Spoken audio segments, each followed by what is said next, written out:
Halima is an 11-year-old girl. She works in a Bangladeshi garment factory. She has to process Hanes underwear. She clips loose threads off 150 pairs per hour. She's paid 53 cents a day for her efforts. Are we doing something wrong by buying the products made with her labor? I'm Benjamin Powell. I direct the Free Market Institute at Texas Tech University, where I'm also an economics professor. I've spent over a decade studying sweatshops and child labor in poorer countries around the world. We feel bad when we buy products made with child labor. But most children who work in poorer countries don't work making us products. They work in agriculture or household services.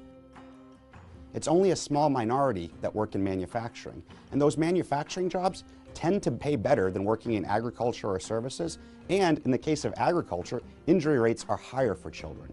When we stop buying products made with child labor, it doesn't cure their poverty, it just pushes more children into these other less desirable sectors of their economy. U.S. Senator Tom Harkin proposed banning imports from Bangladesh because they were made with child labor. In response, thousands of child employees got laid off. According to Paul Krugman, many of these became child prostitutes or starved. These are clearly worse alternatives. Many people think child labor doesn't exist because we have laws against it today. But when we were as poor as these countries are in the third world, we didn't have laws against child labor, and the laws we had weren't restrictions at all. It wasn't until 1938 that we had our first national anti-child labor law here in the United States. By then, our incomes were up over $10,000 per person in today's terms. But when we look around the world today, countries that have incomes of $10,000 don't have any child labor anyway. Children don't work because their parents are mean or stupid. They work because they're desperately poor and they need the meager income from the child to feed and clothe the family. As the process of economic development happens, incomes go up and children cease working, and then only later do countries adopt laws that prohibit child labor.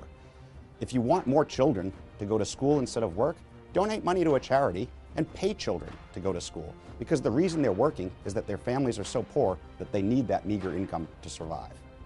The real cure for child labor is adopting institutions that support economic freedom, private property rights, and the rule of law. When that happens, the process of economic development occurs and child labor is ended all on its own.